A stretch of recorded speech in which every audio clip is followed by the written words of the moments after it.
Hello, and welcome to the On-Premise IT Roundtable, the only podcast that dares to be both on topic and on location. My name is Tom Hollingsworth, and I am a writer for GestaltIT.com. I am also a part of Tech Field Day, and I'm here with three of some of the best and brightest minds in the networking industry, and we have a premise that we would like to discuss with you today. But first, I'd like for you to learn who will be discussing that premise. Taryn? So my name's Taryn Bryson. My Twitter handle is @someclown. My name is Matt Hato. My Twitter handle is @MattHato. I'm Jody Lemoyne. My Twitter handle is @GhostInTheNet. All right, gentlemen, thanks for joining us today. Now, I don't know if you can tell this or not, but I'm not feeling it today. I'm a little burned out. And I imagine that a lot of the people who are listening and watching this podcast at home are probably feeling a little bit burned out too. And that's one of the things that we see a lot in IT. People get fed up. I've had enough. I hate this job. I hate this work. I hate storage.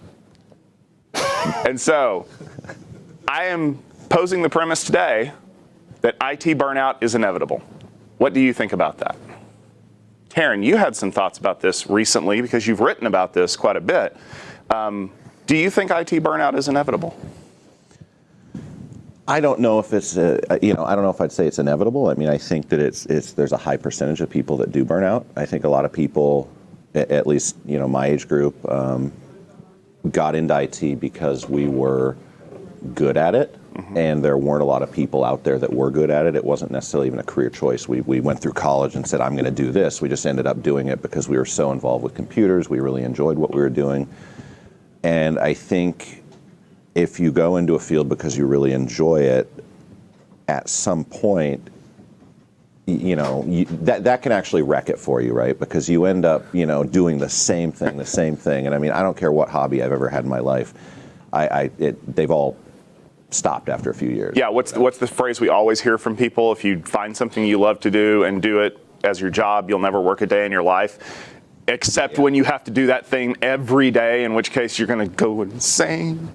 Now, Jody, what do you think about this? Because I can see some thoughts forming there. Well, my thinking is that when you have a passion for what you do, you go into it completely. You dive into it. Your work, your hobby, they become the same thing because you have a good time doing what you're doing.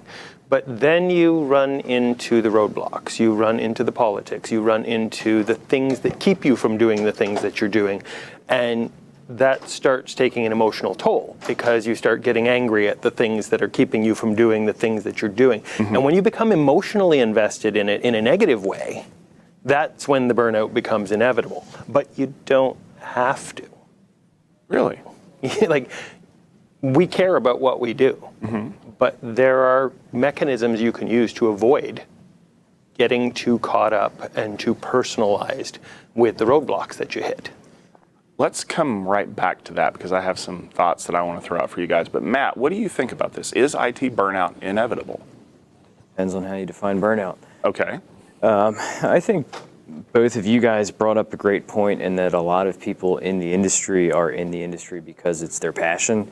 I was the kid when I was 11, I mowed lawns for a summer to get my first computer. It was a 486 DX66. I was building routers out of FreeBSD boxes when I was a kid, and I loved it. So when you do that, you have a passion for learning. You want to learn everything. You want to be the best. And I think that's part of it.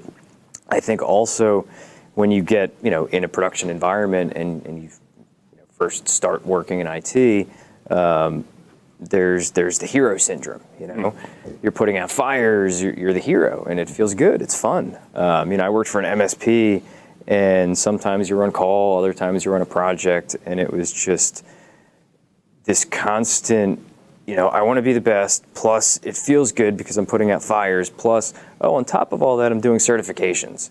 So that's another element. It's just, there's just so much. And how do you define burnout?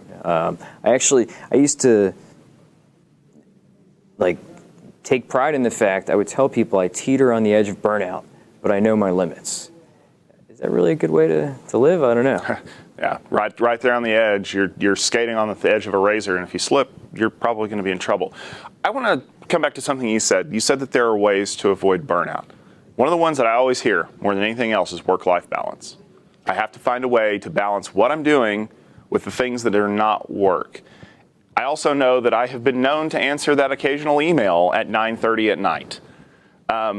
Does the work-life balance equation have a massive impact on our ability to burn out or avoid burnout, as the case may be?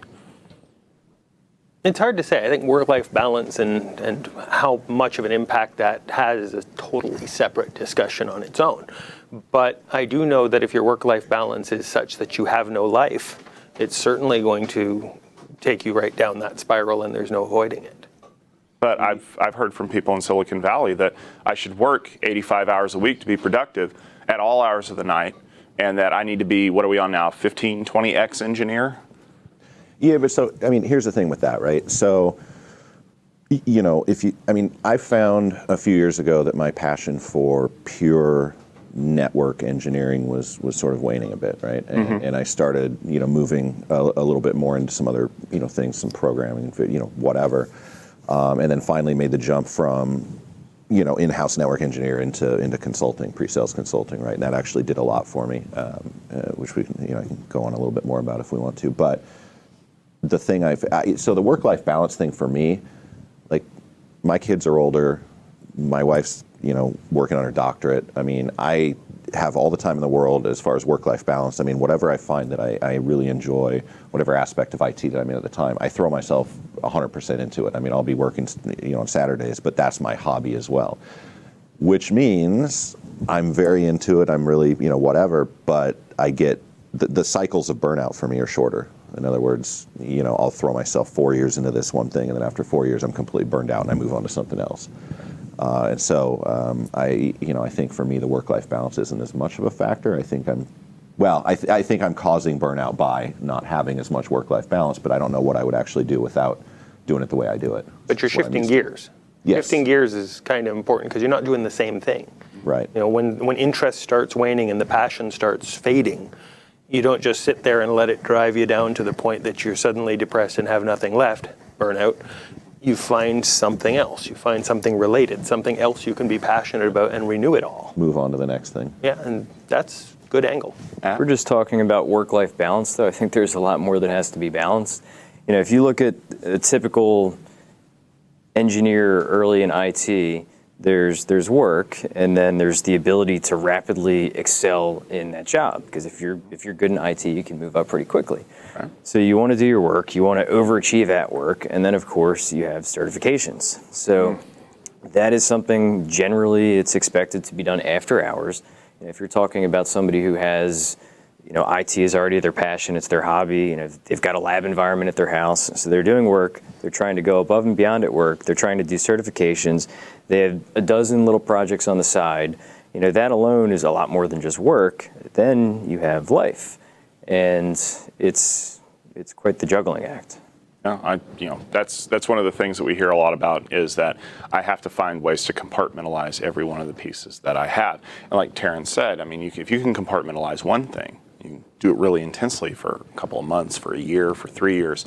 Yeah, you're going to get burned out on it, but you're also kind of you're keeping the failure from blowing everything else up, because let's face it, for everybody like you guys that are just like, yeah, I can deal with this, and I skate on the razor's edge, or I find ways to avoid burning everything out. There are people that are just like, I'm moving to the woods, and I'm living in a log cabin, and I'm never going to talk to people again. I've seen it. And that's one of the things that we're starting to see a lot more in the industry. There's been a lot of recent articles that have come out about people who are literally on I guess the best way to put it would be they're on a burnout treadmill, where they just go from one burnout situation to the next, similarly to you, but on a much more massive scale. Is that a bad thing? Is it worse than just regular burnout, where I've had it with this, where I just keep replacing things in a burnout cycle that keeps getting shorter and shorter and shorter? Ultimately, it comes down to, are you happy? One thing that I think is very important is having, you know, work, of course, is part of the work-life balance equation. So having an employer who doesn't enable that behavior. I've worked for places that tout work-life balance as an important value, but when push comes to shove, they enable their engineers to burn themselves out. And, you know, when I started with my most recent employer, I interviewed them just as much as they interviewed me. And I talked to the guy, and I said, he is a young kid. I said, if you're out with your wife and an email comes through and your phone's vibrating at 7 p.m., are you going to look at the email? You know, if your kid has a baseball game and there's an important deal that's going to close, are you missing your kid's baseball game? And just having an employer who doesn't value, what am I trying to say? Who doesn't view that as an asset, who views that as being unbalanced, I think that's important. So you're saying it should be incumbent upon the people that you work for to push back on your desire to burn yourself out, to set a limit for you. I don't think it's their responsibility, but I think it's very helpful for a certain personality type that you find a lot in tech. It can be taken advantage of. So let me pose that thought to somebody who works for himself. Jody, is it possible for your employer, you in this case, to set boundaries to prevent from getting burned out? It's harder. It's certainly way harder. You know, being self-employed means you can work any 80 hours a week you want. You know, that's kind of how that works. Yeah. But then you have to set your own boundaries. If you want the employer to set a boundary, well, if you're self-employed, you're setting your own. And do I have customers that have the right to call me at 2 a.m. when something's burning? Yes, they absolutely do. But what I had to set up early on was a very high fee schedule for them to have the ability to do that. And that way, I only have a few that are going to do that. And then it's incumbent upon me to make sure it's all set up so that they never have to. So let's come back to that point about the reward aspect of burnout, because I think that might be a good point. Taryn, did you have any thoughts that you wanted to share?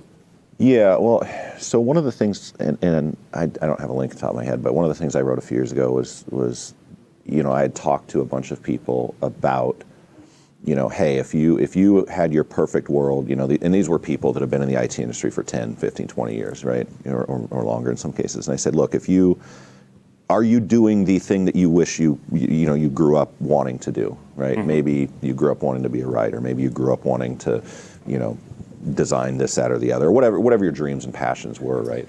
Are you doing that? In a lot of cases, it was no. They fell into the IT industry by accident, or they needed money, or it just became kind of the thing that we all went to. And then I said, okay, so if you could leave the IT industry right now and do this other thing, would you do it? All of them said yes, and I said, so what's stopping you? And it was the same thing was stopping me. This industry tends to pay fairly well. And it becomes almost impossible to walk away because of the lifestyle we've built for ourselves, the bills, what we're doing for our kids, all that kind of stuff. It becomes almost impossible to walk away and say, I'm going to go do this other thing, because inevitably you're going to get paid, you know, half of what you're making in IT. So you get locked in, you're stuck. So let's chase that thought for a second, because you literally just went where I was telling Jody I wanted to go.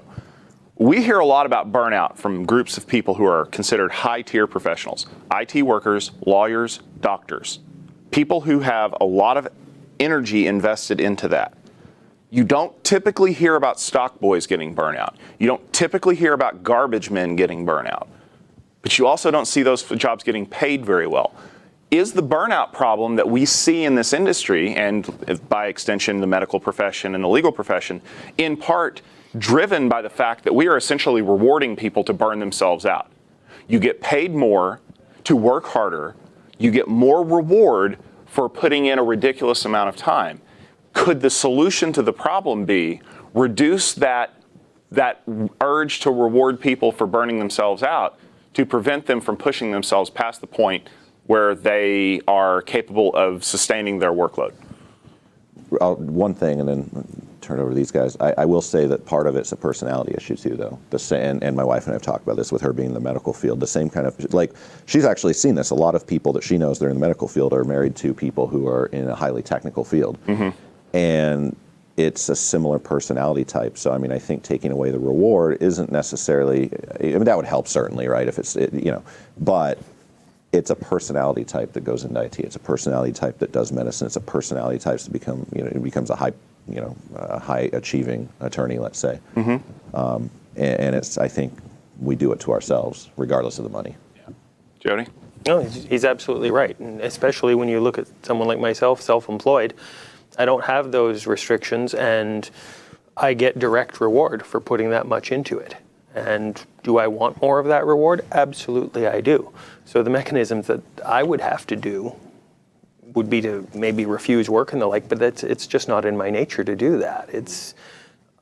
I drive what I do because I like what I do. And if I'm going to avoid burnout, I have to do it in a different way. I have to do it by challenging myself differently. I have to do it by keeping it exciting. But the sheer overwhelming work for the reward I get, I don't think that's the mechanism I can use.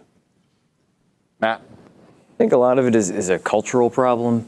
You were talking about burnout and you were talking about 80 hours a week. Since when does working 80 hours equate to being productive for 80 hours? And the quality of work is obviously going to go down quite a bit. And I think if you look at an office, it's a little easier to define than somebody who works for themselves. If somebody's there at 7 p.m., is that a positive thing? They're putting in the hours, they're burning the midnight oil, whatever you want to call it, but why is the focus on being this martyr who's sacrificing whatever they're sacrificing, and it's viewed as a positive thing as opposed to simply being more productive? And I think there's not enough emphasis on productivity, and there's too much emphasis on just work. Yeah, and I think that realistically is probably a good place to end it, because when we look at what happens a lot with burnout, it's not so much that we deal with us busting our butts and getting things done. It's that we're trying to be the most productive people that we can be, and maybe the rest of the organization isn't as productive as it could be. Maybe there's a lot of work going on and not a whole lot getting done, so we feel overwhelmed, we feel like nobody cares, and we just want to give up. Don't give up. Don't give up on us at Gestalt IT, because we're going to have more great podcasts coming to you on a variety of topics, from whether they be network automation. We're going to talk about storage at some point, and hopefully we won't have to talk about burnout anymore, because you guys will take all these lessons to heart and you won't get burned out, and the world's going to be a better place for that. Make sure to check out the latest episode of our podcast on the website, gestaltit.com/podcast. While you're there, check out some of the other links. We got some great things going on with unboxing videos, tech talks. We've got some great reviews of some of the industry events and some of the presentations that you see at Tech Field Day. You won't want to miss those. Keep that content hopper full, and I promise you won't have a day in your life where you won't want to do anything but read about what with all the great content that we're bringing to you, and you won't get burned out. So for me, Tom Hollingsworth, for the three panelists here, I want to bid you a fond adieu, and please keep listening. And we're done.